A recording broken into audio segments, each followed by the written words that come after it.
സത്യം സത്യമാ, സത്യം സത്യമാ, സത്യം സത്യമാ. സത്യം സത്യമായിലേക്ക് ഒരിക്കൽ കൂടി സ്വാഗതം. ഒരു പ്രഭാതം കൂടി ദൈവം നമുക്ക് തന്നിരിക്കുകയാണ്. ഏറ്റവും പ്രയോജനകരമായിട്ട് തന്നെ ഈ രാവിലെ സമയം നമുക്ക് ചെലവഴിക്കാം. ദൈവവചനത്തെക്കുറിച്ചുള്ള ഈ പഠനം നന്നായി ശ്രദ്ധിക്കുക. ദൈവം അതിനായിട്ട് നിങ്ങളെ സഹായിക്കട്ടെ.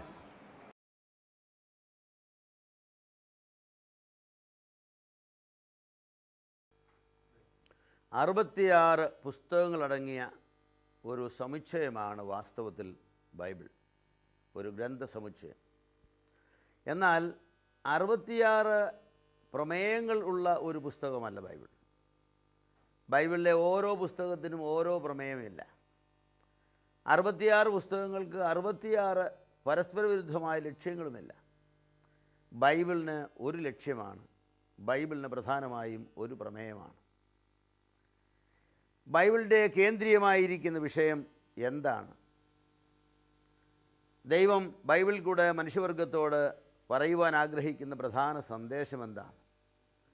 ബൈബിൾ മുഖാന്തരം ദൈവം നേടുവാൻ ആഗ്രഹിക്കുന്ന ദൈവത്തിൻ്റെ ഉദ്ദേശം എന്താണ്, ലക്ഷ്യമെന്താണ്? ദൈവത്തിൻ്റെ നിസ്തുല്യ സൃഷ്ടിയാണ് മനുഷ്യൻ എന്ന് നാം മുന്നമേ കണ്ടു. വ്യക്തിത്വത്തോടും ആത്മാവോടും കൂടെ സൃഷ്ടിച്ചതായിരിക്കുന്ന മനുഷ്യന് ദൈവത്തെ അറിയുവാനും ദൈവവുമായി സമ്പർക്കം പുലർത്തുവാനും കൂട്ടായ്മ പുലർത്തുവാനുമുള്ള സാധ്യതയോടുകൂടെയാണ് ദൈവം അവനെ സൃഷ്ടിച്ചത്. ദൈവം ആദമിനെ സൃഷ്ടിച്ച് മനോഹരമായ ഏദൻ തോട്ടത്തിൽ ആക്കി വെച്ചത് ആദമോടുകൂടെ ദൈവത്തിന് സല്ലപിക്കുവാനും ആശയവിനിമയം നടത്തുവാനും മനുഷ്യനും ദൈവവുമായി കൂട്ടായ്മ അനുഭവിക്കുവാനും വേണ്ടിയാണ്. ബൈബിളിലെ ആദ്യ അധ്യായങ്ങൾ നാം വായിക്കുമ്പോൾ ദൈവം തോട്ടത്തിലേക്ക് ഇറങ്ങി വരികയും മനുഷ്യനോടുകൂടെ സല്ലപിക്കുകയും കൂട്ടായ്മ ആചരിക്കുകയും ചെയ്തിരുന്ന ഒരു സംഭവമാണ് നമുക്ക് കാണുന്നത്. എന്നാൽ ദൈവവുമായുള്ള മനുഷ്യൻ്റെ ആ നിസ്തുല്യമായിരിക്കുന്ന ബന്ധത്തിന് കോട്ടം സംഭവിച്ചു. ദൈവം മനുഷ്യനോട് ചെയ്യരുത് എന്ന് പറഞ്ഞതായിരിക്കുന്ന പ്രവൃത്തി അവൻ ചെയ്തു. തോട്ടത്തിൻ്റെ നടുവിലുള്ള നന്മ തിന്മകളുടെ അറിവിൻ്റെ വൃക്ഷഫലം നീ തിന്നരുത്, തിന്നുന്ന നാളിൽ നീ മരിക്കും എന്ന് ദൈവം പറഞ്ഞിരുന്നു. ദൈവത്തിൻ്റെ വചനം അവൻ വിശ്വസിച്ച കാലത്തോളം അതിൽ നിന്ന് തിന്നില്ല. എന്നാൽ സാത്താൻ വന്ന് അവനോട് നീ ഈ പഴം പറിച്ചു തിന്നാൽ മരിക്കയില്ല നിശ്ചയം, നീ ദൈവത്തെ പോലെ ആകും എന്ന് പറഞ്ഞപ്പോൾ ദൈവത്തിൻ്റെ വചനത്തിൽ അവന് അവിശ്വാസം തോന്നുകയും ദൈവം പറഞ്ഞതായിരിക്കുന്ന വാക്കുകളുടെ നിജസ്ഥിതി അറിയുവാനായിട്ട് അവൻ പഴം പറിച്ച് തിന്ന് ദൈവം പറഞ്ഞത് സത്യമാണ് എന്ന് മനസ്സിലാക്കി. പക്ഷേ അവൻ ദൈവവുമായുള്ള ബന്ധത്തിൽ നിന്ന് അകന്ന് ആത്മീകമായി മരിച്ചു പോവുകയാണ് ചെയ്തത്. ദൈവത്തിൽ നിന്നും അകന്നു പോയതായിരിക്കുന്ന ഈ മനുഷ്യനെ ദൈവത്തോട് അടുപ്പിക്കുക എന്നുള്ളത് ദൈവത്തിൻ്റെ വലിയ ലക്ഷ്യമാണ്. ദൈവവുമായി നിരപ്പ് വരുത്തി ദൈവവും മനുഷ്യനുമായി വീണ്ടും മനോഹരമായിരിക്കുന്ന ഒരു കൂട്ടായ്മ ബന്ധം സ്ഥാപിക്കുക എന്ന വലിയ ലക്ഷ്യമാണ് ദൈവത്തിന് ഉള്ളത്. ദൈവത്തിൻ്റെ തേജസ് നഷ്ടപ്പെട്ട മനുഷ്യന് ദൈവവുമായി വീണ്ടും ബന്ധം പുലർത്തുവാനായിട്ട് കഴിയുന്നില്ല. പാപത്തിൻ്റെ ശമ്പളം മരണം. മരണം എന്നതുകൊണ്ട് ബൈബിൾ ഉദ്ദേശിക്കുന്നത് വേർപാട് എന്നാണ്. മനുഷ്യൻ പാപം ചെയ്തപ്പോൾ ദൈവവുമായുള്ള ബന്ധത്തിൽ നിന്ന് അവൻ വേർപെട്ടു. ഒരു മനുഷ്യൻ ശാരീരികമായി മരിക്കുമ്പോൾ അവൻ്റെ ശരീരവും ആത്മാവും തമ്മിൽ വേർപെടുന്നത് പോലെ, ഒരു ഭർത്താവ് മരിക്കുമ്പോൾ ഭാര്യയുമായുള്ള ബന്ധത്തിൽ നിന്ന് വേർപാട് ഉണ്ടാകുന്നത് പോലെ, മനുഷ്യൻ പാപം ചെയ്തപ്പോൾ ദൈവവുമായി അവൻ ഉണ്ടായിരുന്ന ബന്ധത്തിൽ നിന്ന് വേർപാട് സംഭവിച്ചു. ഈ മനുഷ്യന് വീണ്ടും ജീവൻ നൽകി ദൈവവുമായുള്ള ബന്ധത്തിലേക്ക് അവനെ വീണ്ടും കൊണ്ടുവരിക എന്നുള്ളത് ദൈവത്തിൻ്റെ ലക്ഷ്യമാണ്. പക്ഷേ അതിന് മനുഷ്യൻ്റെ പാപപ്രശ്നത്തിന് പരിഹാരം ഉണ്ടാക്കേണ്ടത് ആവശ്യമാണ്. ബൈബിളിൻ്റെ ഇതിവൃത്തം എന്നുള്ളത് മനുഷ്യനെ വീണ്ടും രക്ഷിച്ച് ദൈവവുമായി ബന്ധപ്പെടുത്തി ദൈവവും മനുഷ്യനും തമ്മിൽ വീണ്ടും കൂട്ടായ്മ ബന്ധം സ്ഥാപിക്കുക എന്നതാണ്. എന്നാൽ ഈ ഇതിവൃത്തത്തിന് 4 അഭേദ്യ ഭാഗങ്ങളുണ്ട്. ദൈവം മനുഷ്യനെ രക്ഷിച്ച് മനുഷ്യന് ദൈവവുമായി ഉണ്ടായിരുന്ന നല്ല ബന്ധത്തിലേക്ക് വീണ്ടും കൊണ്ടുവരണമെങ്കിൽ അതിന് 4 ഭാഗങ്ങളുണ്ട്. ഒന്നാമത് രക്ഷിക്കുന്ന ഒരു ദൈവം ആവശ്യമാണ്. രണ്ടാമത് രക്ഷിക്കപ്പെടുന്ന ആളുകൾ ആവശ്യമാണ്. മൂന്നാമത് രക്ഷണ്യവേല ചെയ്യുന്ന ഒരു രക്ഷകൻ ആവശ്യമാണ്. നാലാമത് രക്ഷിക്കപ്പെട്ടതായിരിക്കുന്ന ജനം ദൈവത്തെ മഹത്വപ്പെടുത്തി ജീവിക്കുന്ന ഒരു ജീവിത ശൈലി അവന് ഉണ്ടാകേണ്ടത് ആവശ്യമാണ്. ഈ 4 കാര്യങ്ങളും വിശുദ്ധ ബൈബിളിൻ്റെ പ്രമേയവുമായി ബന്ധപ്പെട്ടതാണ്. വിശുദ്ധ ബൈബിളിൻ്റെ ലക്ഷ്യമെന്ന് പറയുന്നത് മനുഷ്യനെ വീണ്ടും ദൈവവുമായി ബന്ധപ്പെടുത്തി ദൈവം മനുഷ്യനെ സംബന്ധിച്ച് ആഗ്രഹിച്ച അതിമഹത്തായിരിക്കുന്ന ലക്ഷ്യങ്ങൾ വീണ്ടും സ്ഥാപിക്കുക. എന്താണ് ആ ലക്ഷ്യങ്ങൾ? മനുഷ്യൻ ദൈവത്തെ അറിയണം, മനുഷ്യൻ ദൈവത്തെ അനുസരിക്കണം, മനുഷ്യൻ ദൈവത്തെ ആരാധിക്കണം, ദൈവത്തെ അവൻ ആസ്വദിക്കണം. ഈ ലക്ഷ്യങ്ങൾ സ്ഥാപിക്കണമെങ്കിൽ മുന്നേ ഞാൻ ചൂണ്ടിക്കാണിച്ചതുപോലെ രക്ഷിക്കുന്ന ഒരു ദൈവം, രക്ഷിക്കപ്പെടുന്ന മനുഷ്യൻ, രക്ഷിക്കുന്ന ഒരു രക്ഷിതാവ്, രക്ഷിക്കപ്പെട്ടവർക്ക് വീണ്ടും ദൈവത്തെ മഹത്വപ്പെടുത്തുന്ന ഒരു ജീവിതശൈലി, ഈ 4 കാര്യങ്ങളും സ്ഥാപിക്കുമ്പോൾ നേടുമ്പോൾ മാത്രമാണ് ബൈബിളിൻ്റെ പ്രമേയം യാഥാർത്ഥ്യമായി തീരുന്നത്, ബൈബിളിൻ്റെ ലക്ഷ്യം യാഥാർത്ഥ്യമായി തീരുന്നത്. പഴയ പുതിയ നിയമങ്ങളുടെ ആത്യന്തിക ലക്ഷ്യം ദൈവത്തിൻ്റെ മഹത്വമാണ്. ദൈവം എന്തിനു വേണ്ടിയാണ് മനുഷ്യനെ ദൈവത്തിൻ്റെ സാദൃശ്യത്തിൽ സൃഷ്ടിച്ചത്? ദൈവം എന്തിനു വേണ്ടിയാണ് മനുഷ്യന് വ്യക്തിത്വവും ആത്മാവും നൽകിയത്? ദൈവം എന്തിനു വേണ്ടിയാണ് മനുഷ്യനുമായി ആശയവിനിമയം നടത്തിയത്?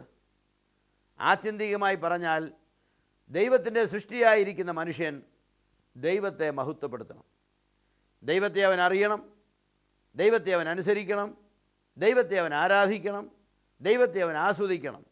പക്ഷേ എന്തിനു വേണ്ടി? ഇതിൻ്റെ എല്ലാം ഫലമായി അവൻ ദൈവത്തെ മഹത്വപ്പെടുത്തണം. അപ്പോൾ ദൈവത്തെ മഹത്വപ്പെടുത്തുക എന്നുള്ളതാണ് ആത്യന്തികമായിരിക്കുന്ന ലക്ഷ്യം. സൃഷ്ടി മുതൽ മഹത്വീകരണം വരെ ദൈവം ചെയ്യുന്നതായിരിക്കുന്ന എല്ലാ പ്രവർത്തനങ്ങളുടെയും ആത്യന്തികമായിരിക്കുന്ന ലക്ഷ്യം അതുതന്നെയാണ്. വിശുദ്ധ ബൈബിൾ നമുക്ക് നൽകിയ ലക്ഷ്യം മനുഷ്യൻ ദൈവത്തെ മഹത്വപ്പെടുത്തണം. കാൽവരിലെ ക്രൂശിൽ കർത്താവ് ഒന്ന് മരിച്ചതിന് ലക്ഷ്യം പാപിയായ മനുഷ്യൻ വീണ്ടും അവൻ ദൈവവുമായി രമ്യപ്പെട്ട് ദൈവത്തെ മഹത്വപ്പെടുത്തുവാനാകണം. നമ്മെ രക്ഷിച്ച് ശിഷ്യത്വത്തിൻ്റെ പാതയിലേക്ക് കൊണ്ടുവരുന്നതിന് ലക്ഷ്യം നാം കർത്താവിൻ്റെ ശിഷ്യന്മാരായി ദൈവത്തിൻ്റെ മഹത്വം ഈ ഭൂമിയിൽ വെളിവാകണം. അങ്ങനെ ദൈവത്തിൻ്റെ പ്രവർത്തനങ്ങളുടെ എല്ലാം ലക്ഷ്യമെന്ന് പറയുന്നത് ദൈവത്തിൻ്റെ മഹത്വം വീണ്ടും മനുഷ്യൻ വെളിവാക്കുക എന്നുള്ളതാണ്. എന്നാൽ പാപം ചെയ്ത് ദൈവ തേജസ് ഇല്ലാത്തവരായ മനുഷ്യന് ആ ദൈവ തേജസ് തിരിച്ചു കിട്ടാതെ ദൈവത്തെ മഹത്വപ്പെടുത്തുവാൻ തക്കവണ്ണം കഴിയുന്നതല്ല. പഴയ നിയമത്തിൻ്റെ പ്രധാനമായ ലക്ഷ്യം എന്ന് പറയുന്നത്, അല്ലെങ്കിൽ പഴയ നിയമത്തിൽ പ്രധാനമായും ദൈവം ചെയ്യുവാനായിട്ട് ആഗ്രഹിക്കുന്ന കാര്യമെന്ന് പറയുന്നത് ദൈവത്തിൻ്റെ അസ്തിത്വം, സാരാംശം, അഭേദ്യ ഗുണങ്ങൾ ഇവയൊക്കെ മനുഷ്യനെ വ്യക്തമാക്കി കൊടുത്തിട്ട് അതോടൊപ്പം ദൈവത്തിൻ്റെ വിശുദ്ധി, നീതി, സ്നേഹം, കരുണ മുതലായ ദൈവത്തിൻ്റെ ഗുണങ്ങൾ മനുഷ്യനെ ബോധ്യമാക്കി മനുഷ്യനെ രക്ഷയ്ക്ക് ആവശ്യമായിരിക്കുന്ന ഇനീഷ്യൽ വർക്ക്, പ്രാരംഭ നടപടികൾ ചെയ്യുക എന്നുള്ളതാണ്. ഏതെനിലെ സൃഷ്ടി, തുടർന്നുള്ള വീഴ്ച, പാപം ചെയ്ത മനുഷ്യൻ ലഭിച്ച ശിക്ഷ, ആ മനുഷ്യനോട് ദൈവം കാട്ടുന്ന കരുണ, രക്ഷയ്ക്കായി ദൈവം ചെയ്തതായിരിക്കുന്ന ക്രമീകരണം, ഇതൊക്കെ പഴയ നിയമത്തിൽ നമുക്ക് കാണാം. പ്രതീകങ്ങളിൽ കൂടെ ദൈവം മനുഷ്യൻ്റെ രക്ഷയെക്കുറിച്ചുള്ളതായിരിക്കുന്ന സന്ദേശം അവനെ അറിയിച്ചു. അവൻ കഴിക്കുന്നതായിരിക്കുന്ന യാഗങ്ങൾ, അവൻ്റെ രക്ഷയ്ക്ക് വേണ്ടി ദൈവം ഭാവിയിൽ ഒരുക്കുന്നതായിരിക്കുന്ന യേശു ക്രിസ്തുവിൻ്റെ കാൽവറി മരണത്തിൻ്റെ ദൃഷ്ടാന്തങ്ങളാണ്, നിഴലുകളാണ്. കർത്താവ് ഇതൊക്കെയും മനുഷ്യൻ നൽകുക വഴി മനുഷ്യനെ വീണ്ടും രക്ഷിക്കുവാനും ദൈവവുമായി അവനെ നിരപ്പ് പ്രാപിച്ച് ദൈവത്തെ മഹത്വപ്പെടുത്തുവാൻ യോഗ്യനാക്കി തീർക്കുവാനുമുള്ള ദൈവത്തിൻ്റെ ക്രമീകരണത്തെക്കുറിച്ച് മനുഷ്യനെ അറിയിക്കുക എന്നതാണ്. പുതിയ നിയമത്തിൽ നിറഞ്ഞു നിൽക്കുന്നത് രക്ഷകനായ ക്രിസ്തുവാണ്. തൻ്റെ ദൈവത്വം, ജഡധാരണം, പാപരഹിത മനുഷ്യത്വം, രക്ഷാകര ശുശ്രൂഷ, മരണം, ഉയർത്തെഴുന്നേൽപ്പ്, വർത്തമാനകാല ശുശ്രൂഷ, ഇവയെല്ലാം കർത്താവായ യേശു ക്രിസ്തു രക്ഷകൻ എന്ന നിലയിൽ നമുക്ക് മനസ്സിലാക്കി തരികയാണ് ചെയ്യുന്നത്. പഴയ നിയമത്തിൽ രക്ഷിക്കുന്ന ദൈവത്തിൻ്റെ മഹത്വം, ദൈവത്തിൻ്റെ സ്വഭാവ ഗുണങ്ങൾ, അതുപോലെ തന്നെ രക്ഷിക്കപ്പെടുന്നതായിരിക്കുന്ന ജനത്തെ ഒരുക്കുവാൻ വേണ്ടി ദൈവം ചെയ്ത കാര്യങ്ങൾ, പുതിയ നിയമത്തിലേക്ക് വരുമ്പോൾ രക്ഷിക്കുന്നവനായ രക്ഷിതാവ് അവണ്ണം തന്നെ രക്ഷിച്ച മനുഷ്യൻ്റെ പുതിയ നിയമ പദ്ധതിയിലുള്ള ജീവിതശൈലി, അവൻ ദൈവത്തെ മഹത്വപ്പെടുത്തുവാൻ തക്കവണ്ണം കർത്താവിൻ്റെ ശരീരമാകുന്ന സഭയുടെ അംഗമായി തീരുകയും അവിടെ അവൻ ശിഷ്യപ്പെട്ട് കർത്താവിന് ഇഷ്ടമുള്ള ഒരു ജീവിതശൈലി അവൻ പുലർത്തുകയും ചെയ്യണമെന്നുള്ള ആ ക്രമീകരണമാണ് പുതിയ നിയമത്തിൽ നമുക്ക് കാണുവാനായിട്ട് സാധിക്കുന്നത്. ദൈവത്തെ മഹത്വപ്പെടുത്തുവാനുള്ള ക്രമീകരണം പുതിയ നിയമത്തിലെ പ്രധാന വിഷയമാണ്.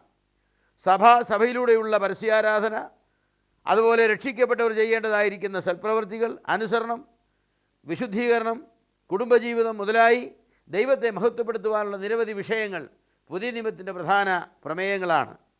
രക്ഷയുടെ പൂർത്തീകരണത്തിൽ രക്ഷിതാവും രക്ഷിതഗണവും ഒന്നിച്ച് നിത്യത കഴിക്കുന്ന ക്രമീകരണവും പുതിയ നിയമം വ്യക്തമായി വെളിപ്പെടുത്തുന്നുണ്ട്. ആദിയിൽ ദൈവം തൻ്റെ മഹത്വത്തിനു വേണ്ടി ആകാശവും ഭൂമിയും സൃഷ്ടിച്ചു. എന്നാൽ ആകാശവും ഭൂമിയും പാപത്താൽ മലിനപ്പെട്ടു. ഏദനിൽ ദൈവത്തിൻ്റെ കൽപ്പനയെ ലംഘിക്കുകയും ദൈവത്തിൻ്റെ ഇഷ്ടത്തിന് വിരുദ്ധമായി പ്രവർത്തിക്കുകയും ചെയ്ത മനുഷ്യൻ ഏതിന് പുറത്തായി. അവനെ എടുത്തിരുന്ന മണ്ണിൽ അവൻ വിയർപ്പോടുകൂടെ വേല ചെയ്ത് അവൻ്റെ ഉപജീവനം കഴിക്കത്തക്കവണ്ണമുള്ള ക്രമീകരണമാണ് ദൈവം ചെയ്തത്. എന്നാൽ മനുഷ്യൻ വീണ്ടും പാപത്തിലേക്ക് ഇറങ്ങുന്ന നിമിത്തം ആ ഭൂമി പോലും വീണ്ടും ശപിക്കപ്പെടുകയും നീ അധ്വാനിച്ചാൽ അത് പ്രയോജനം തരികയില്ല എന്ന് പറയത്തക്കവണ്ണം ഭൂമി മനുഷ്യൻ്റെ പാപത്തിൻ്റെ ഭയങ്കരതയാൽ കൂടുതൽ ശപിക്കപ്പെടുവാനിടയാവുകയും ചെയ്തു. അവൻ അധ്വാനിച്ചാൽ അതിൽ നിന്ന് അവൻ പ്രതീക്ഷിക്കുന്ന ഫലമല്ല, മുള്ളും പറക്കാരെ അവൻ ഉളവാകത്തക്കവണ്ണം മനുഷ്യൻ്റെ പാപം ഭയങ്കരമായിരുന്നു. എന്നാൽ പുതിയ നിയമത്തിലേക്ക് വരുമ്പോൾ ഈ പാപ അവസ്ഥയ്ക്ക് പരിഹാരം വരുത്തി കർത്താവായ യേശു ക്രിസ്തുവിൽ നമുക്ക് പാപമോചനം വരുത്തി ഒടുവിൽ നമ്മെ ഒരു പുതിയ ആകാശ പുതിയ ഭൂമികൾക്ക് യോഗ്യരാക്കി തീർക്കുന്ന ദൈവത്തിൻ്റെ പദ്ധതി നമുക്ക് കാണുവാനായിട്ട് സാധിക്കും. ആദ്യ ദൈവം ആകാശവും ഭൂമിയും സൃഷ്ടിച്ചത് മനുഷ്യവർഗത്തിന് പ്രയോജനമായി തീരുവാൻ വേണ്ടിയാണ്. എന്നാൽ മനുഷ്യൻ്റെ പാപനിമിത്തം ഭൂമി ശപിക്കപ്പെട്ടു. ദൈവദൂതന്മാരിൽ ഒരു ഭാഗം ദൈവത്തോട് മത്സരിക്കുന്ന നിമിത്തം അവർക്ക് വസിക്കുവാനായി ദൈവം നൽകിയതായിരിക്കുന്ന രണ്ടാം സ്വർഗം പോലും മലിനപ്പെടുകയാണ് ചെയ്യുന്നത്. വെളിപ്പാട് പുസ്തകത്തിലേക്ക് വരുമ്പോൾ സാത്താനെയും അവൻ്റെ സൈന്യത്തെയും ആ രണ്ടാം സ്വർഗത്തിൽ നിന്ന് അവനെ തള്ളി താഴെയിടുന്നതും അത് ശുദ്ധീകരിച്ച കർത്താവ് തൻ്റെ സഭയ്ക്ക് വാഴുവാനുള്ള ഒരു സ്ഥലമാക്കി രൂപാന്തരപ്പെടുന്നത് നമുക്ക് കാണുവാനായിട്ട് സാധിക്കുന്നതാണ്. ഇന്ന് കർത്താവ് സ്വർഗത്തിൽ ചെയ്യുന്ന പ്രവർത്തനങ്ങളിൽ ഒന്ന് തൻ്റെ കാന്തയായ സഭയ്ക്ക് വേണ്ടി സ്ഥലമൊരുക്കുകയാണ്. കർത്താവ് പറഞ്ഞു, എൻ്റെ പിതാവിൻ്റെ ഭവനത്തിൽ അനേക വാസസ്ഥലങ്ങളുണ്ട്, ഇല്ലെങ്കിൽ ഞാൻ നിങ്ങളോട് പറയുമായിരുന്നു. കർത്താവ് 2000 വർഷമായിട്ട് അങ്ങനെ സ്ഥലമൊരുക്കുകയാണ്. അതുപോലെ ഭൂമിയെ സംബന്ധിച്ചും ദൈവത്തിനൊരു പരിപാടിയുണ്ട്. വെളിപ്പാട് പുസ്തകത്തിലേക്ക് വരുമ്പോൾ ആ പരിപാടിയുടെ പൂർത്തീകരണം നമുക്ക് കാണുവാനായിട്ട് സാധിക്കുന്നതാണ്. 1000 വർഷങ്ങൾ കർത്താവ് ഈ ഭൂമിയിൽ വാഴും. അതിനുശേഷം പുതിയ ആകാശവും പുതിയ ഭൂമിയും സൃഷ്ടിക്കും. ആ പുതിയ ഭൂമിയിൽ ദൈവത്തിൻ്റെ ജനം നിത്യകാലം ദൈവത്തോടുകൂടെ വസിക്കുന്ന അതിമനോഹരമായിരിക്കുന്ന ഒരു ക്രമീകരണമാണ് ദൈവം ചെയ്തിരിക്കുന്നത്. അതുകൊണ്ടും തന്നെ പുതിയ ആകാശം ദൈവത്തിൻ്റെ കർത്താവിൻ്റെ സഭയ്ക്ക് വസിക്കുവാനുള്ള ഒരു ക്രമീകരണമായി എന്നും ദൈവത്തോടുകൂടെ സഭ വസിക്കുവാൻ തക്കവണ്ണം ദൈവം ക്രമീകരിക്കുന്നതാണ്. അങ്ങനെ ബൈബിളിൻ്റെ പ്രമേയം എന്ന് പറയുന്നത് പാപിയായ മനുഷ്യനെ രക്ഷിക്കുക, അവനെ വീണ്ടും ദൈവവുമായി രമ്യപ്പെടുത്തുക എന്നുള്ളതാണ്. ഇതിനുള്ള വിശദീകരണങ്ങളാണ് നമുക്ക് ബൈബിളിൽ കാണുവാനായിട്ട് സാധിക്കുന്നത്. പഴയ നിയമത്തിൽ അതിൻ്റെ ആദ്യ പുസ്തകമായിരിക്കുന്ന ഉൽപ്പത്തിയിൽ തന്നെ അതിനുള്ള ക്രമീകരണം ദൈവം തുടങ്ങുകയുണ്ടായി. മനുഷ്യൻ പാപം ചെയ്ത് ദൈവത്തിൽ നിന്ന് അകന്നപ്പോൾ ദൈവം തന്നെ മുൻകൈയെടുത്ത് മനുഷ്യൻ്റെ അടുക്കലേക്ക് വരികയാണ്. ദൈവത്തിൻ്റെ ശബ്ദം കേട്ടപ്പോൾ ഓടി ഒളിച്ചതായിരിക്കുന്ന ആദമേ നീ എവിടെ എന്ന് വിളിച്ച് അവൻ്റെ പേർ വിളിച്ചുകൊണ്ട് ദൈവത്തിൻ്റെ അടുക്കലേക്ക് അവനെ അടുപ്പിക്കുകയും ഒരു മൃഗത്തെ കൊന്ന് അവൻ്റെ നഗ്നത മറയ്ക്കുവാൻ തക്കവണ്ണം അവനെ തോലുകൊണ്ട് ഉടുപ്പിക്കുകയും ചെയ്തു. അതിനുശേഷം മനുഷ്യന് ആവശ്യമായിരുന്ന രക്ഷയുടെ പ്രത്യാശയും വാഗ്ദത്വവും നൽകി. സ്ത്രീയുടെ സന്തതി സർപ്പത്തിൻ്റെ തലയെ തകർക്കുമെന്നുള്ള ആദ്യ സുവിശേഷം ദൈവം ആദമിനോട് പറഞ്ഞു. ഉൽപ്പത്തി പുസ്തകം 3-ാം അധ്യായത്തിൻ്റെ 15-ാമത്തെ വാക്യത്തിൽ നമുക്ക് അത് കാണുവാനായിട്ട് സാധിക്കുന്നതാണ്. മനുഷ്യവർഗത്തെ രക്ഷിക്കുവാനുള്ള ദൈവത്തിൻ്റെ ഉദ്ദേശ്യം ദൈവം അവിടെ തന്നെ വെളിപ്പെടുത്തി. അതിനുശേഷം മനുഷ്യന് ദൈവം അനേക വാഗ്ദത്തങ്ങൾ നൽകി. ദൈവത്തിൻ്റെ പരിപാടിയുടെ പൂർത്തീകരണത്തിനായി ദൈവം അബ്രഹാം എന്ന് പറഞ്ഞതായിരിക്കുന്ന ഒരു മനുഷ്യനെ വിളിച്ച് വേർതിരിച്ചു. അവൻ ജീവിച്ചതായിരിക്കുന്ന മെസൊപ്പൊത്താമിയയിൽ നിന്നും അവനെ വിളിച്ച് വേർതിരിച്ച് കാണിപ്പാനിരിക്കുന്ന ഒരു ദേശത്തേക്ക് അവനെ കൊണ്ടുവന്നു. എന്തിനു വേണ്ടിയാണ് ദൈവം അത് ചെയ്തത്? ദൈവത്തിന് വ്യതിരിക്തമായിരിക്കുന്ന ഒരു ജനം ഉണ്ടാകണം. ദൈവത്തെ ആരാധിക്കുവാനും ദൈവത്തെ മഹത്വപ്പെടുത്തുവാനും കഴിയുന്ന ഒരു ജനം ഈ ലോകത്തിലെ ആളുകളിൽ നിന്നും വ്യത്യസ്തരായി കഴിയണം. അതിനുവേണ്ടി ഈ ലോകത്തിലെ ആളുകളുമായി മിക്സ് ചെയ്യാതെ മിങ്കിൾ ചെയ്യാതെ തനതായിരിക്കുന്ന ഒരു ജനത്തെ സൃഷ്ടിക്കുവാൻ തക്കവണ്ണം ദൈവം അബ്രഹാമിനെ മെസൊപ്പൊത്താമിയയിൽ നിന്നും വിളിച്ച് വേർതിരിച്ചു എന്ന് മാത്രമല്ല, ആ അബ്രഹാമിൻ്റെ സന്തതിക്ക് കനാൻ നാട് കൊടുക്കാമെന്നും വാഗ്ദത്തം ചെയ്തു. എന്നാൽ കനാനിൽ അന്ന് കനാന്യർ, ഹിത്യർ, ഹിവ്യർ, യബൂസ്യർ മുതലായിരിക്കുന്ന ആളുകൾ വസിക്കുകയാണ്. മഹാപാപികളായിരിക്കുന്ന ആളുകൾ ദൈവം ചെയ്യരുതെന്ന് മനുഷ്യനോട് പറഞ്ഞിട്ടുള്ള എല്ലാ പാപങ്ങളും ചെയ്യുന്നവരാണ്. എന്നാൽ അവരുടെ നാടായ കനാൻ ഇസ്രായേൽ മക്കൾക്ക് കൊടുക്കുവാനുള്ള കാലമായിട്ടില്ല. കാരണം അവരുടെ പാപം ഇതുവരെയും പൂർത്തിയായിട്ടില്ല. അതുകൊണ്ട് ദൈവം 430 വർഷങ്ങൾ അബ്രഹാമിൻ്റെ സന്തതിയെ മിസ്രൈമിലേക്ക് കൊണ്ടുപോയി പാർപ്പിച്ചു. 2 ഉദ്ദേശമാണ് ഇത് മുഖാന്തരം ദൈവത്തിന് ഉണ്ടായിരുന്നത്. ഒന്നാമത്, കനാനിലുള്ള ആളുകളുടെ പാപം അതിൻ്റെ പൂർത്തീകരണത്തിലേക്ക് വരികയും അവരുടെ തെറ്റിന് അവരെ ന്യായമായി ശിക്ഷിച്ച ദേശത്ത് നിന്ന് മാറ്റി ആ ദേശം ഇസ്രായേൽ മക്കൾക്ക് കൊടുക്കുവാൻ സജ്ജമാക്കുക. രണ്ടാമത്, ആ കനാൻ നാട് സ്വന്തമാക്കുവാൻ തക്കവണ്ണം ഇസ്രായേലിനെ വലിയ ഒരു ജാതിയാക്കണം. ഇസ്രായേലിൽ നിന്നും പാലസ്തീനിൽ നിന്നും ഇസ്രായേലിലേക്ക് പോകുമ്പോൾ കേവലം 70 ആളുകളായിട്ടാണ് അവർ പോയത്. ഈജിപ്തിൽ 5 ആളുകളുണ്ടായിരുന്നു. അങ്ങനെ ആകെ 75 ആളുകളാണ് അവരുണ്ടായിരുന്നത്. ആ 75 ആളുകൾക്ക് കനാൻ ദേശം മുഴുവനും കൊടുത്താൽ ആ കനാൻ ദേശത്തെ കീഴടക്കി വാഴുവാൻ അവർക്ക് കഴിയുകയില്ല. അതുകൊണ്ട് അവരെ വലിയ ഒരു ജനതയാക്കുവാൻ തക്കവണ്ണം ദൈവം അനുകൂലമായിരിക്കുന്ന ഒരു സാഹചര്യം ഈജിപ്തിൽ സൃഷ്ടിച്ചു. ഈജിപ്തിൽ അവർ 430 വർഷങ്ങൾ താമസിച്ചു. ഈജിപ്തിനെ ക്ഷാമത്തിൽ നിന്ന് രക്ഷിച്ചതായിരിക്കുന്ന ജോസഫിൻ്റെ സ്വാധീനം കൊണ്ട് ഈജിപ്തിലെ ഏറ്റവും നല്ല സ്ഥലം, നൈൽ നദിയുടെ കരയായിരിക്കുന്ന ആ നല്ല പ്രദേശങ്ങൾ ഇസ്രായേൽ മക്കൾക്ക് കൊടുത്തു. അവരവിടെ താമസിച്ച് വളരെ വേഗം അവർ വലിയൊരു ജാതിയായി തീർന്നു. എന്നാൽ ഈജിപ്റ്റ് വളരെ ഇഷ്ടപ്പെട്ടതായിരിക്കുന്ന ദൈവജനത്തിന് അവരെ കനാനിലേക്ക് കൊണ്ടുപോകണമെങ്കിൽ ആ നല്ല അവസ്ഥയിൽ അവരെ കൊണ്ടുപോയാൽ അവരൊരിക്കലും പോകുവാനായിട്ട് മനസ്സാവില്ല. അതുകൊണ്ട് ദൈവം കാര്യങ്ങളെ വീണ്ടും ക്രമീകരിച്ചു. ജോസഫിനെ അറിയാത്തതായിരിക്കുന്ന ഒരു ഭരണാധികാരി ഈജിപ്തിൽ വന്നു. ജോസഫ് മിസ്രൈമിൽ ചെയ്തതായിരിക്കുന്ന നന്മകളെക്കുറിച്ച് ആ ഭരണാധികാരി അറിഞ്ഞില്ല, അവൻ മാനിച്ചില്ല. അതിനു പകരം ശക്തരായി തീർന്ന വലിയൊരു ജനസമൂഹമായിരിക്കുന്ന ഇസ്രായേലിനെ എങ്ങനെയെങ്കിലും ഒതുക്കിയില്ലെങ്കിൽ അവർ പിൽക്കാലത്ത് ഈജിപ്തിനൊരു ഭീഷണിയായി തീരുമെന്ന് വിചാരിച്ച ഫറവോൻ അവരെ വളരെയധികം പീഡിപ്പിക്കുകയും അവരെ കൊണ്ട് അടിമപ്പണി ചെയ്യിക്കുകയും ചെയ്തു. വർദ്ധിച്ചു വരുന്ന അവരുടെ ജനസംഖ്യ ഒതുക്കുവാനായിട്ട് ഫറവോൻ ചില തന്ത്രങ്ങൾ മെനഞ്ഞു. അതിലൊന്ന് അവരുടെ ആൺകുട്ടികളെ നൈൽ നദിയിൽ ഉള്ള ചീങ്കണ്ണികൾക്കും മുതലുകൾക്കും ആഹാരമായിട്ട് എറിഞ്ഞു കൊടുക്കുക എന്നുള്ളതായിരുന്നു. എന്നാൽ ഫറവോൻ്റെ തന്ത്രങ്ങൾ ദൈവം മാനിച്ചില്ല. ഇസ്രായേൽ ജനം വർദ്ധിച്ചു. പക്ഷേ അടിമത്വത്തിൽ അവർ ശക്തന്മാരായി തീർന്നു. തീയിൽ കുരുത്തത് വെയിലത്ത് വാടുകയില്ല എന്ന് പറഞ്ഞതുപോലെ ഈജിപ്തിലെ അടിമപ്പണിയിൽ ഇഷ്ടിക ഉണ്ടാക്കി തീച്ചൂളയ്ക്ക് അരികെ നിന്ന് അത് ജീവിച്ച് രക്ഷപ്പെട്ടതായിരിക്കുന്ന ആ ഇസ്രായേൽ മക്കൾക്ക് മരുഭൂമിയിലെ ചൂടും അതിജീവിച്ച് കനാനിലേക്ക് കയറുമ്പോൾ അതിശക്തന്മാരായിരിക്കുന്ന ആളുകളായിട്ട് ചെന്ന് ആ ദേശം കൈയെടുക്കുവാൻ തക്കവണ്ണം കഴിയുമായിരുന്നു. മോശെ ദൈവം എഴുന്നേൽപ്പിച്ചു. മോശ മുഖാന്തരം ഇസ്രായേലിൽ നിന്നും ഇസ്രായേൽ ജനത്തെ വിടുവിച്ചു. 40 വർഷം അവിശ്വാസികളായിരുന്ന ജനസമൂഹത്തെ ദൈവം ഒതുക്കി. ഒരു പുതിയ തലമുറയുമായി, ദൈവത്തിൻ്റെ മഹത്വം കണ്ട ഒരു തലമുറയുമായി കനാനിലേക്ക് യോശുവയുടെ നേതൃത്വത്തിൽ ഇസ്രായേൽ മക്കൾ കടന്നു. യോശുവ കനാനിലെ രാജാക്കന്മാരോട് യുദ്ധം ചെയ്തു. 31 രാജാക്കന്മാരെയാണ് യോശുവ തോൽപ്പിച്ചത്. ആ രാജാക്കന്മാർ അടയ്ക്കുവാണതായിരിക്കുന്ന കനാൻ അത് ഇസ്രായേൽ മക്കൾക്ക് യോശുവ പകുത്തു കൊടുത്തു. അങ്ങനെ ഇസ്രായേൽ ഒരു ജനതയായി. അവർക്ക് ദൈവം യാഗങ്ങൾ കൊടുത്തു. ആരാധിക്കുവാനായിട്ട് അവർക്ക് സമാഗമന കൂടാരവും പിന്നാലെ അവർക്ക് ദൈവാലയവും പണിതു കൊടുത്തു. ആ ദൈവാലയത്തിൽ ആരാധനയ്ക്കുള്ള ക്രമീകരണങ്ങൾ ചെയ്തു. അവർക്കൊരു യാഗപീഠം കൊടുത്തു. അവർക്ക് പുരോഹിതനെ കൊടുത്തു, മഹാപുരോഹിതനെ കൊടുത്തു. യാഗത്തിനുള്ളതായിരിക്കും നിയമങ്ങൾ കൊടുത്തു. എന്തിനാണ് ഇതൊക്കെ കൊടുത്തത്?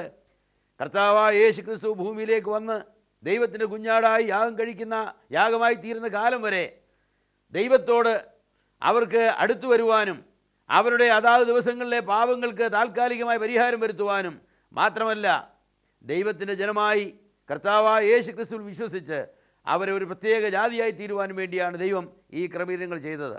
അങ്ങനെ പഴയ നിയമം എന്ന് പറയുന്നത് മശീഹ ഈ ലോകത്തിലേക്ക് വന്ന് മാനവജാതിയുടെ പാപപരിഹാരം ആ ബലി നിവർത്തിച്ച് തനിക്ക് വേണ്ടി ഒരു പുതിയ ജനത്തെ ഒരുക്കുന്നത് വരെ ഇസ്രായേൽ ജനതയെ തനിക്ക് വേണ്ടി ഒരുക്കുവാനാണ് അത് ചെയ്തത്. പഴയ നിയമത്തിൽ അങ്ങനെ നമുക്ക് ഒരു പ്രിപ്പറേഷനാണ് കാണുവാനുള്ളത്. കർത്താവിൻ്റെ വരവിനും കർത്താവിൻ്റെ ജനത്തെ ഒരുക്കുന്നതിന് വേണ്ടിയുള്ള ഒരു പ്രിപ്പറേഷൻ എന്ന് മാത്രമല്ല, ദൈവം സൃഷ്ടിച്ചതായിരിക്കുന്ന ഈ ഭൂമിയെ സംബന്ധിച്ച് ദൈവത്തിനൊരു പരിപാടിയുണ്ട്. അതെന്താണെന്ന് ചോദിച്ചാൽ, ഈ ഭൂമി ശപിക്കപ്പെട്ടതായി ഇനിയും അതിൻ്റെ ശാപം നീക്കി ദൈവത്തിൻ്റെ ജനത്തിന് വസിക്കുവാനുള്ള അനുഗ്രഹീതമായ ഒരു ഭൂമിയാക്കി ഇതിനെ തീർക്കണം. അതിനുവേണ്ടി സഹസ്രാബ്ദ വാഴ്ചയിൽ 1000 വർഷങ്ങൾ കർത്താവിൻ്റെ നേതൃത്വത്തിൽ ഈ ഭൂമിയിൽ ഇസ്രായേൽ മക്കൾ വസിക്കുകയും അനുഗ്രഹീതമായിരിക്കുന്ന ഒരു ഭരണം അവിടെ സ്ഥാപിക്കുകയും ചെയ്തു. കർത്താവിൻ്റെ പ്രതിനിധിയായി ഇസ്രായേലിൻ്റെ പ്രഭുവായിരിക്കുന്ന ദാവീദ് അവിടെ ഭരിക്കും എന്ന് വിശുദ്ധ ബൈബിൾ നമുക്ക് വ്യക്തമായി പറഞ്ഞിട്ടുണ്ട്. എന്ന് മാത്രമല്ല, കർത്താവ് സൃഷ്ടിച്ചതായിരിക്കുന്ന ആകാശത്തെയും ശുദ്ധീകരിച്ച് തൻ്റെ സഭയ്ക്ക് പാർക്കുവാനുള്ള ഒരു മനോഹരമായിരിക്കുന്ന സ്ഥലമായിട്ട് അതിനെ ഒരുക്കി കർത്താവ് തൻ്റെ സഭയോടുകൂടെ അവിടെ വാഴും. അങ്ങനെ അനുഗ്രഹീതമായിരിക്കുന്ന ഒരു ഭാവി പരിപാടി കർത്താവ് ഒരുക്കിയിട്ടുണ്ട്. വിശുദ്ധ ബൈബിളിൻ്റെ പ്രമേയമാണത്. ബൈബിളിൻ്റെ പ്രമേയമാണ് ദൈവവും ദൈവത്തിൻ്റെ ജനവും. കൊരിന്ത ലേഖനത്തിലേക്ക് വരുമ്പോൾ അവിടെ നാം വായിക്കുന്നത് അവസാന ശത്രുവായിരിക്കുന്ന മരണത്തെയും കർത്താവ് തോൽപ്പിച്ചതിന് ശേഷം പുത്രൻ തമ്പുരാൻ രാജ്യം പിതാവിന് സമർപ്പിച്ചിട്ട് ദൈവവും ദൈവത്തിൻ്റെ ജനവും ആത്യന്തികമായി ഒന്നു ചേർന്ന് വസിക്കുന്ന അതിമനോഹരമായിരിക്കുന്ന ഒരു ക്രമീകരണം വരുവാനായിട്ട് പോവുകയാണ്. അതാണ് ദൈവത്തിൻ്റെ ആത്യന്തികമായിരിക്കുന്ന ലക്ഷ്യമെന്ന് പറയുന്നത്. ആ ലോകത്ത് എന്താണ് ദൈവത്തിൻ്റെ ജനം ചെയ്യുന്നത്? ദൈവം സൃഷ്ടിയിൽ മനുഷ്യനിൽ നിന്നും ആഗ്രഹിച്ചത് തന്നെ എന്താണത്? അവർ ദൈവത്തെ മഹത്വപ്പെടുത്തണം. ദൈവത്തെ അറിഞ്ഞ്, ദൈവത്തെ സ്നേഹിച്ച്, ദൈവത്തെ ആസ്വദിച്ച് അവർ മഹത്വപ്പെടുത്തണം. വെളിപ്പാട് പുസ്തകത്തിൻ്റെ അവസാന അധ്യായങ്ങളിലേക്ക് വരുമ്പോൾ രക്ഷിക്കപ്പെട്ട ദൈവജനം ആ പുതിയ ആകാശ പുതിയ ഭൂമികളിൽ ദൈവത്തെ ആരാധിക്കുന്ന, ദൈവത്തെ മഹത്വപ്പെടുത്തുന്നതായിരിക്കുന്ന അനുഭവമാണ് നമുക്ക് കാണുവാനായിട്ട് സാധിക്കുന്നത്. പാപമില്ലാത്ത ഒരു ലോകം, ശാപമില്ലാത്ത ഒരു ലോകം, യാതൊരു പാപിയുമില്ലാത്തതായിരിക്കുന്ന ഒരു ലോകം, രക്ഷിക്കപ്പെട്ട ദൈവത്തിൻ്റെ ജനം അനുഗ്രഹീതമായിരിക്കുന്ന ഒരവസ്ഥയിൽ ദൈവത്തോടുകൂടെ കഴിയുകയും അവർ ദൈവത്തെ നമസ്കരിക്കുകയും മഹത്വപ്പെടുത്തുകയും ചെയ്യുന്ന ഒരനുഭവം അവിടെ നമുക്ക് കാണുവാനായിട്ട് സാധിക്കുന്നതാണ്. അവിടെ സൂര്യനില്ല, ചന്ദ്രനില്ല, അവിടെ ഇനി വിശപ്പില്ല, അവിടെ രാവില്ല, അവിടെ പകലില്ല. കർത്താവിൻ്റെ മുഖത്തു നിന്നുള്ള പ്രകാശം അവിടെയുള്ള ദൈവജനത്തിൻ്റെ പ്രകാശമായിരിക്കും. ആ അതിമനോഹരമായിരിക്കുന്ന അന്തരീക്ഷത്തിൽ ദൈവത്തിന് ചുറ്റും ദൈവത്തിന് ജനം ഇരുന്നുകൊണ്ട് ദൈവത്തെ മഹത്വപ്പെടുത്തുന്ന ആ മനോഹരമായിരിക്കുന്ന അനുഭവമാണ് ദൈവം തൻ്റെ ജനത്തിനു വേണ്ടി വാഗ്ദത്തം ചെയ്തിരിക്കുന്നത്. വിശുദ്ധ ബൈബിളിൻ്റെ പ്രമേയമതാണ്, വിശുദ്ധ ബൈബിളിൻ്റെ ലക്ഷ്യമതാണ്. ദൈവത്തിൻ്റെ ജനത്തെ ദൈവത്തിനായി ഒരുക്കുന്ന പ്രമേയം. ദൈവത്തിൻ്റെ ജനം ദൈവത്തെ മഹത്വീകരിച്ചുകൊണ്ട്, ദൈവത്തിൻ്റെ മഹത്വത്തെ കീർത്തിച്ചുകൊണ്ട് അങ്ങനെ നിത്യത മുഴുവൻ കഴിയുന്ന ഒരു ലക്ഷ്യം അത് ദൈവം ആസന്ന ഭാവിയിൽ തന്നെ അത് യാഥാർത്ഥ്യമാക്കും. ഇന്ന് അതിനുവേണ്ടി നമ്മെ ഒരുക്കുവാൻ ദൈവം ചെയ്തിട്ടുള്ള ക്രമീകരണമാണ് കാൽവരിയിലെ ക്രൂശിലെ യേശു ക്രിസ്തുവിൻ്റെ മരണം. ആ മരണത്തെ സംബന്ധിച്ചുള്ള സുവിശേഷം പ്രസംഗിക്കുക, അത് വിശ്വസിക്കുന്ന ആളുകളെ കർത്താവിനോട് ചേരുവാൻ തക്കവണ്ണം സ്നാനമേൽപ്പെടുത്തുക, അവരെ തദ്ദേശീയ സഭയുടെ ഭാഗമായി കർത്താവിനെ ആരാധിക്കുക, ഇവിടെ അവരെ ശിഷ്യപ്പെടുത്തുക, കർത്താവിൻ്റെ സ്വഭാവം അവരിൽ വാസ്തവമായി തീരത്തക്കവണ്ണം അവരുടെ ജീവിതങ്ങളെ രൂപാന്തരപ്പെടുത്തുക, പരിശുദ്ധാത്മാവിൻ്റെ പ്രവർത്തനത്താലും ദൈവജനത്തിൻ്റെ ഉപദേശത്താലും അവരെ ശിഷ്യപ്പെടുത്തി അവരെ കർത്താവിനെ പോലെ ഈ ഭൂമിയിൽ വെച്ചാവുക. അതിനുശേഷം കർത്താവ് വരുമ്പോൾ കർത്താവിനെ പോലെ നാം ആയിത്തീരും. അവനെ നാം കാണുമ്പോൾ അവനെപ്പോലെ ആയിത്തീരും. അങ്ങനെ കർത്താവിൻ്റെ ജനം കർത്താവിനോടുകൂടെ വസിക്കുന്ന അതിമനോഹരമായിരിക്കുന്ന ഒരു അനുഭവത്തിലേക്ക് കൊണ്ടുവരിക. അന്ന് ദൈവത്തിൻ്റെ മഹത്വം നാം പൂർണ്ണമായിട്ട് അവിടെ ദൈവത്തെ മഹത്വപ്പെടുത്തുവാൻ തക്കവണ്ണം അത് നാം കാണും. കർത്താവിനെ നാം കാണും, മുഖാമുഖം കാണും. അവൻ്റെ മഹത്വം നാം ആസ്വദിക്കും എന്ന് മാത്രമല്ല അവനെ നാം മഹത്വപ്പെടുത്തും. കർത്താവ് ചെയ്യുന്ന എല്ലാ കാര്യങ്ങളുടെയും ആത്യന്തിക ലക്ഷ്യം അതാണ്. അവൻ്റെ പുകഴ്ചയ്ക്കും മഹത്വത്തിനുമായി സകലവും ചെയ്യുന്നവനായ ദൈവം എന്നാണ് ദൈവത്തെക്കുറിച്ച് പറഞ്ഞത്. ദൈവം തൻ്റെ മഹത്വം ആരുമായും പങ്കുവയ്ക്കുകയില്ല. അവൻ്റെ മഹത്വം ആത്യന്തികമാണ്. അത് വേറെ ഒരാൾക്ക് കൊടുക്കുവാനായിട്ട് കഴിയുകയില്ല. എന്നാൽ ദൈവത്തിൻ്റെ ജനം മഹത്വീകരിക്കപ്പെടുകയും അവർ ദൈവത്തെ മഹത്വപ്പെടുത്തുകയും ചെയ്യുന്ന ആ മനോഹരമായിരിക്കുന്ന അനുഭവത്തിലേക്ക് തീർച്ചയായിട്ടും വരുന്നതാണ്. ദൈവത്തിൻ്റെ ജനമേ, ദൈവത്തിന് നമ്മെക്കുറിച്ച് എത്ര വലിയ ഒരു ലക്ഷ്യവും ഉദ്ദേശ്യവുമാണുള്ളത്. അത് സഫലമാകുവാനായിട്ട് ദൈവം കാലത്തിൽ ആരംഭിച്ച പ്രവർത്തനം പൂർത്തീകരണത്തിലേക്ക് വരികയാണ്. ഈ വിശുദ്ധ ബൈബിൾ അതിനുവേണ്ടിയുള്ള മുഖാന്തരമായി നമുക്ക് നൽകിയിരിക്കുകയാണ്. ഈ ബൈബിളിലൂടെയാണ് ദൈവത്തെക്കുറിച്ചും ദൈവത്തിൻ്റെ ലക്ഷ്യത്തെക്കുറിച്ചും പ്രമേയത്തെക്കുറിച്ചും ഒക്കെ മനസ്സിലാക്കുന്നത്. ഈ പുസ്തകത്തിലൂടെയാണ് നമ്മുടെ രക്ഷയെക്കുറിച്ച് നാം മനസ്സിലാക്കുന്നത്. അതുകൊണ്ട് ഈ ഗ്രന്ഥം നമുക്ക് വളരെ ശ്രദ്ധയോടെ വായിച്ച് പഠിച്ച് കർത്താവിനെ സ്നേഹിച്ച് കർത്താവിനെ അനുസരിച്ച് കർത്താവിനെ മഹത്വപ്പെടുത്തി ഇന്ന് ജീവിക്കാം. അവൻ വേഗം വരുന്നു. നാം അവനോട് സദൃശന്മാരായി നിത്യകാലം മുഴുവനും അവൻ്റെ സന്നിധിയിലിരുന്ന് അവനെ മഹത്വപ്പെടുത്തും. അതിന് യാതൊരു സംശയവുമില്ല. അതിനായിട്ട് നമുക്ക് ഒരുങ്ങാം. ദൈവനാമം മഹത്വപ്പെടുമാറാകട്ടെ.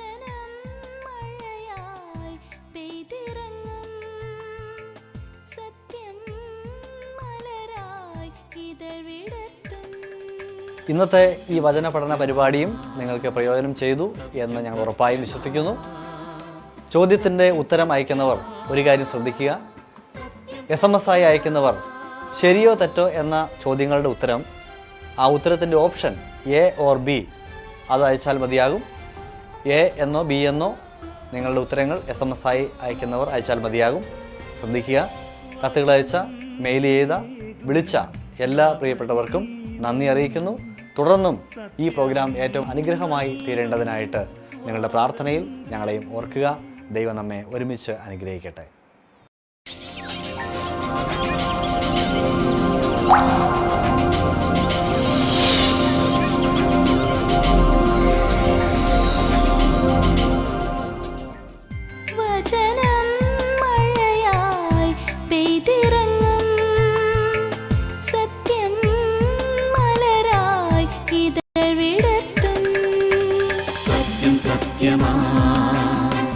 സത്യം സത്യമാ സത്യം സത്യമാ സത്യം സത്യമാ.